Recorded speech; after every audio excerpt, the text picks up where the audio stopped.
पूज्यवर जिनसेन स्वामी ने महाराज ने प्रतिष्ठा पाठ में और एक वास्तुविद फेरुमल ने इन सबकी दृष्टियों का मंदिर का एक वास्तुशिल्प निश्चित किया। इन्होंने 8 दृष्टियां बनाई। 8 दृष्टियों में जिनेन्द्र देव की दृष्टि गज दृष्टि और अश्व दृष्टि पर स्थापित किया और गज दृष्टि को श्रेष्ठ बताया। और उन दृष्टि का उन्होंने कहा कौन बनाया कि भगवान के सामने कोई भी कांच हो या कोई भी हो अवरोध नहीं होना चाहिए। भगवान तो केवल ज्ञानी है, सर्वज्ञ है, लेकिन मूर्ति केवल ज्ञानी नहीं है, मूर्ति केवल ज्ञानी की है। मूर्ति पूजा के अंदर जो शिल्प बनाया जाता है उसमें जो दोष देखा गया तो वो कांच हो। रही बात हमारे चेहरे पर कांच लगना और महाराज को चश्मा लगाना, दोनों में अंतर है। हम चश्मा लगा के भगवान को देखते हैं, दोष नहीं है, लेकिन भगवान को चश्मा लगा के बैठाल दिया जाए तो वो महादोष है। भगवान की दृष्टि का सवाल है। तुम्हारी आंखों के सामने चश्मा है, इससे कोई फर्क नहीं पड़ रहा है। भगवान की आंखों के सामने चश्मा नहीं होना चाहिए। हमारी आंखों के सामने चश्मा है तो हम भगवान का दर्शन आंखों के लिए नहीं कर रहे हैं। हम भागों का दर्शन अपनी किस्मत को, अपने जीवन को, संपूर्ण शरीर की एनर्जी को पाने के लिए कर रहे हैं।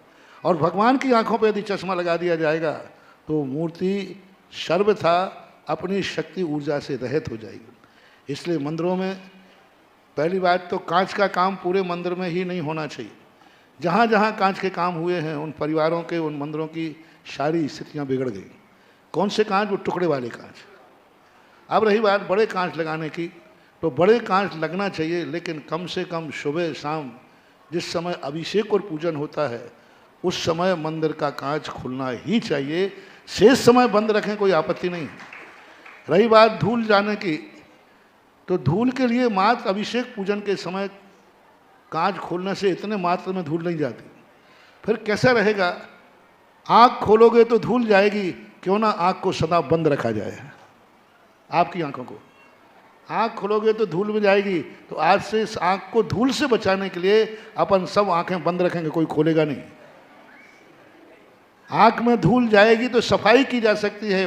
आँख की धूल के डर से हम आँख को बंद नहीं कर सकते। जो वास्तु व्यवस्था है, और ये व्यवस्था जिनवाणी की है, हमारी और तुम्हारी बनाई हुई नहीं। शास्त्रों में जिनसेन स्वामी ने स्पष्ट रूप से भगवान के दरवाजे का, गर्भालय का वर्णन किया है। कौन से स्थान पर भगवान बैठते हैं, कहाँ उनकी दृष्टि पड़ती है, ये वर्णन जिनवाणी गम है। और जिनवाणी में जो लिखा रहता है उसके संबंध में हमें प्रमाण मानना ही चाहिए। और इसके दुष्परिणाम देखे गए। जहाँ जहाँ हमने देखा है दृष्टि अधो रहती है, ऊर्ध रहती है, वहाँ वहाँ उन समाज का, उन मंदिरों का विध्वंस हुआ। सांगानेर आपके सामने है। आदिनाथ भगवान की दृष्टि ध्वस्त पे थी, मात्र उनकी दृष्टि गज दृष्टि पे की।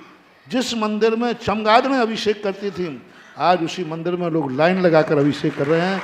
मैंने उस मंदिर का कुछ भी नहीं किया और ये 50 स्थानों पर देखा है।